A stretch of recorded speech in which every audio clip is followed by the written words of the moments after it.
and one of our favorite trips ever was when we went to Hawaii for the first time. My brother and dad went scuba diving one day while my mom and I went around Honolulu to see what the city was like. After 20 minutes and one bus ride, we were completely lost. This was before we all had iPhones, so we were running around Honolulu with nothing but a few lei necklaces and shell bracelets. But the day turned out to be a blast. It was just nice to spend so much time with her and do things like get snow cones and tacos from the street vendors. The only day in that trip that wasn't planned turned out to be one of the best. My mom always had fun on vacation, but that definitely didn't stop her from having just as much fun with the family at home. I've always been a huge fan of the Harry Potter series and would watch the movies at home all the time. I was the Harry Potter geek, the one that bought 8 wands at Harry Potter World in Orlando. My brother was the one that actually read the books before watching the movies. My dad would watch the movies because he thought the action was cool. And my mom was the one that called Baltimore whenever he was on the screen and didn't know that Hagrid and Dumbledore were 2 different people. She always tried to make us laugh, but believe me, she could be strict if she wanted to. After goofing off and getting kicked out of swim practice when I was 7, my mom ripped up a free stuffed animal coupon from Build-A-Bear Workshop that I got for my birthday. I remember hating her at the moment and giving her the silent treatment for a few hours. I was sad then, but I'll never forget the laughs that would come in the future when we decided that she would get me a stuffed bear as my wedding gift. Dad, it's your job now to get me that stuffed animal. I've had to do so much thinking in the last few weeks about everything that's happened, and obviously I'm sad about only having my mom for such a short time. But there's a part of me that's at ease because I know she spent her 51 years the right way. I never doubted her love for me, and at the same time, I know she never doubted mine for her. Mom, I miss and love you so much. I'll make you proud.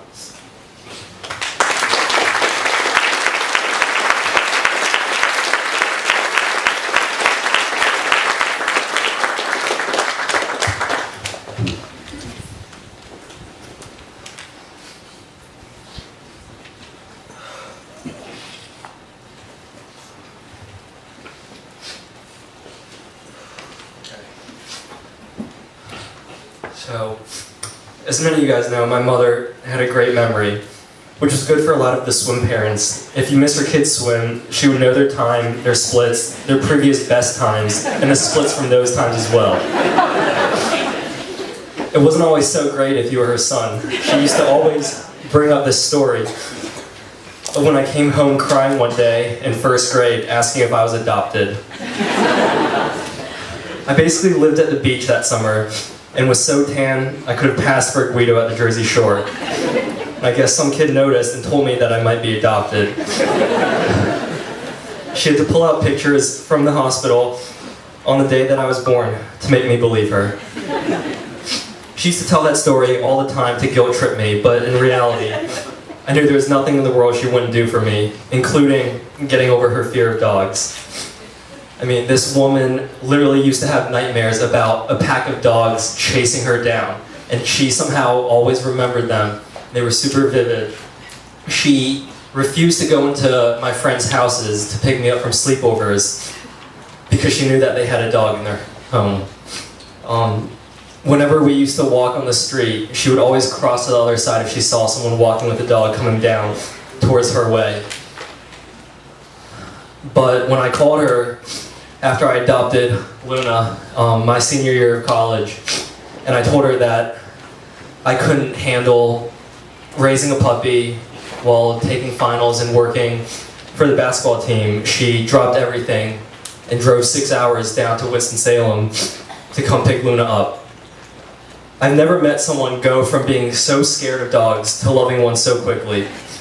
I know it was kind of my fault by not really giving her any other option, but I know it was also her love for me to make me happy no matter how difficult it would be for her.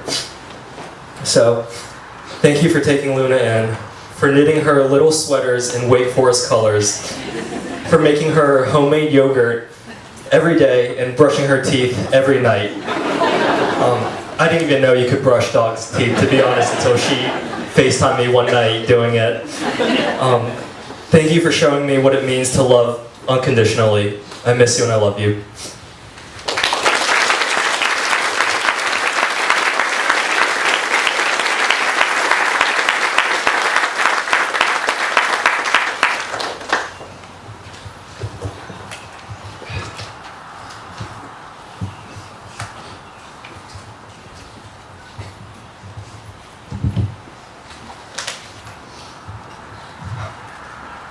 Thank you very much for joining us tonight to celebrate the life of Faye YingNing Wei. Some of you have known her as Faye, others know her as YingNing. Either way, you're at the right place. It's not like she's living a double life. It's just because her official Chinese name is YingNing and her nickname is Faye, so she go by Faye when she got here in the States.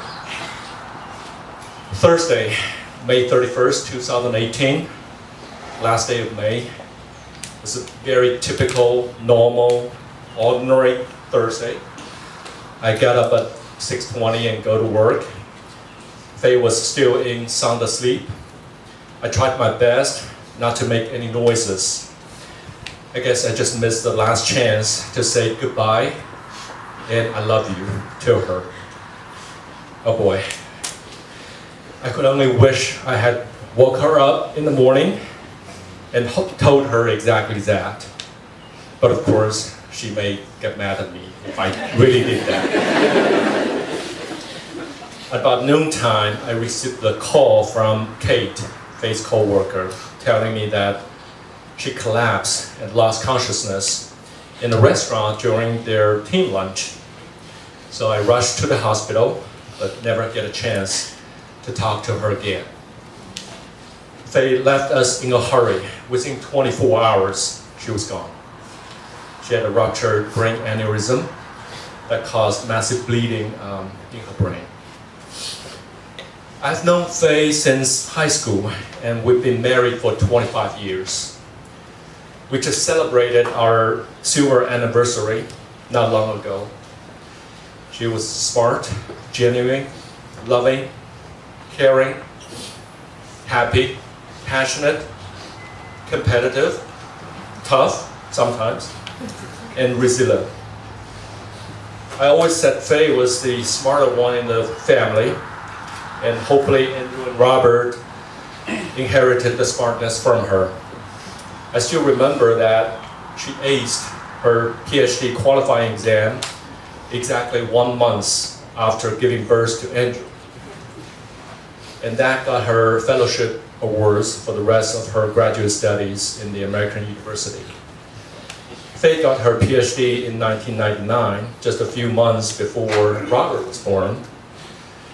She actually walked the stage wearing a big robe, receiving her diploma. People said that she didn't waste any time taking care of graduate studies and having a family with 2 sons at the same time. Originally, Faye was going to wait for a few months or even a year before looking for a job. But somehow an opportunity showed up with Food and Drug Administration. So Faye was called for a job interview. This was her first formal job interview ever. So without knowing much about interview, especially the etiquette and dress code for an interview, Faye just went with her big t-shirt, shorts, and sandals for a job interview.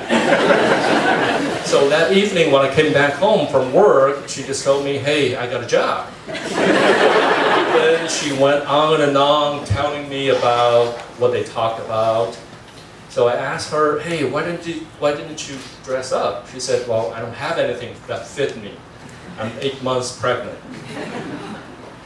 So they talked about her dissertation research, about her experience and skills in analytical chemistry, about HPLC, GC, DNA, PNA, etc., etc. So I guess she was pretty impressive. So she was hired right on the spot with big t-shirt, short, and sandals. Of course, later on in her career, she actually treated job interviews very seriously after that. Faye was a loving mother. She loved Andrew and Robert more than anything in the world. She tried to spend as much time as possible with them all the time. Faye took part in almost all swim practices and meets, especially when they were young. She enjoyed sitting on the swimming pool bleachers, breathing chlorine-filled air, chatting with other swim parents, and watch Andrew and Robert swim. Faye kept several notebooks with all the times that Andrew and Robert had, starting from 8 and under all the way to high school graduate. Faye volunteered in almost all summer swim meets and high school meets so that she can be on the pool deck cheering.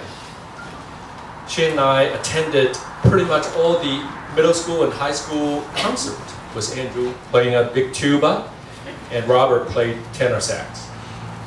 Faye drove to Clarksburg High School 3 times a day, every day for years. First in the morning, dropping off. Second, deliver the lunch at noon. And then picking up in the afternoon. And if Robert called or text that he forgot his homework, that's another drive. Sometimes Faye could be a little overprotective. I still remember she brought Andrew to his pediatrician for an annual checkup when Andrew was about 14, 15 years old. And Andrew was about 5'8" in height. So the doctor told Faye that Andrew is pretty much done growing, that 5'8" is Andrew's final height. So Faye was pretty upset about that. And she started arguing with the doctor, of course, that she believed Andrew will grow taller for sure. That poor doctor. We ended up switching to another one. And Andrew did grow a couple of inches after that. Faye was tough and resilient. She could always overcome any difficulties that life threw at her. Faye had her only encounter with law enforcement in 1999.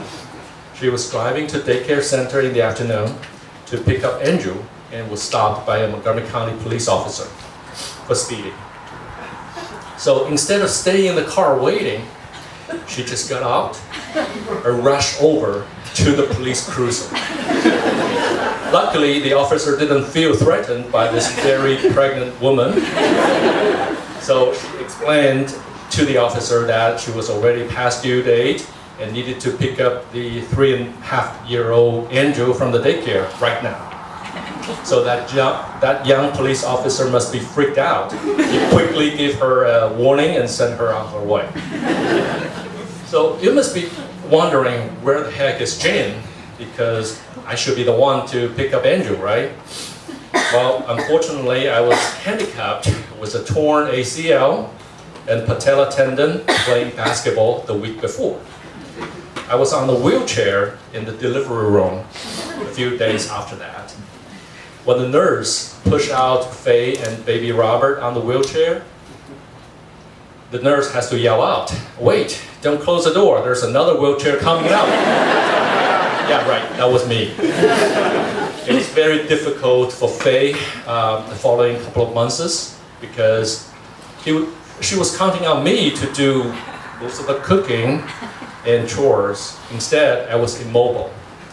So she has to take care of the newborn baby Robert, the 3.5-year-old Andrew, and myself. She did it magnificently. I was so sorry to Faye that I messed up and couldn't help. Luckily, we have many friends helping. A lot of them are here today also. Thank you very much. So a word of advice for my fellow basketball friends here, that you need to play safe, don't get injured, because your injury put a lot of stress and difficulties on your family and loved ones. So play safe. Faye loved to travel. In addition to our annual trip to Beijing to visit her aging father, we had so many family trips. So my boss, Terry, is always approving my vacations from time to time. From New York City to Paris, to Florida to Hawaii, from Maine to Pacific Northwest, from Grand Canyon to Banff and Jasper, from New Orleans to Las Vegas. We really traveled a lot. People said Faye was always planning for the next trip. We would plan our own itinerary and always leave time to explore old towns and historic district everywhere we go. Faye really enjoyed visiting local shops and local eateries. There were a lot of memories that we traveled and discovered. So one year we were in Brussels, Belgium. We strolled around Cobblestone Street, just off the Grand Place, beautiful place, and we found this boutique chocolate store. As you know, beer and chocolate are Belgian staples. You can find them everywhere. Faye found some very nice looking, gorgeous looking chocolates. Pieces are very small, tiny. They're very well made, like artwork. They were not cheap either, about €1 per piece. Faye wanted to buy some. I was like, nah, it's too expensive. Let's get some big ones that are cheaper. What do I know? I'm more of a quantity over quality. So we ended up not buying. Sometimes after the trip, we came back to the States. Faye told me that she really liked that chocolate. She would tease me from time to time saying, hey, you really owe me that chocolate. So I promised her that we would have another trip to Brussels and got that chocolate. Well, once again, gentlemen, if your loved ones want to buy something, small or big, my advice to you is just go ahead and buy it, because it will cost you a lot. It will be more expensive if you travel back to buy it. And of course, that is if you still have that chance. Unfortunately, for me and for my family, I lost that chance. Faye loved food, especially to cook and buy food for Andrew and Robert. Every time we drove down to North Carolina to see them, we would pack a big, large cooler full of food to bring over, home-cooked food. Plus a small cooler as well. By the way, there was a little story about we sending both Andrew and Robert to Wake Forest University. In addition to that being a pretty good school and have a beautiful campus, it actually bears Faye's initial, WF, Wei Faye.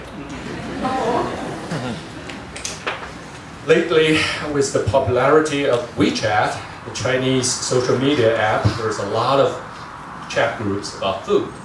So Faye joined many of them. So we counted, it's about 15 or 20 of them. So she would go on there in the WeChat group and buy this, buy that. And mostly for Andrew and Robert, not for me. She actually controls my diet. She actually cooks a lot. She has some specialties, like 包子、饺子、韭菜盒子、馅饼、熏鱼、酱牛肉, just to make a few. She would also like to talk and learn from friends, search online, wrote them down in her recipe book, and try them. She has a cookbook with pages like 老爸的炝黄瓜、王爷房的豆沙麻团、苏芳的烤年糕、江华的黑芝麻馅儿、玉文的蒸年糕、梅雨欣的油条、耿丽的 cookie、韩童的北京酸奶。Chicken salad meatball from Sally. Sally is an uncapped parent who always cooks for the coaches and officials at meet. Crock pot breakfast from Heather, an uncapped coach, and on and on. So Andrew and Robert, I don't know whether I have the talent to follow those pages and cook them for you guys. Many of you know that Faye was an organ donor. Her liver and kidneys have had matching recipients. They are somewhere helping someone. In her Faye's Shady Grove Hospital ICU room 21, there's a big board on the wall listing important information about the patient. There's a section for today's plan for care. For the last 2 days of Faye's life, it was written, gift of life. Faye, you're truly a wonderful, amazing gift of life for me, for Andrew and Robert, for Luna, and for many people. Faye, I love you forever. Wait for me. Thank you.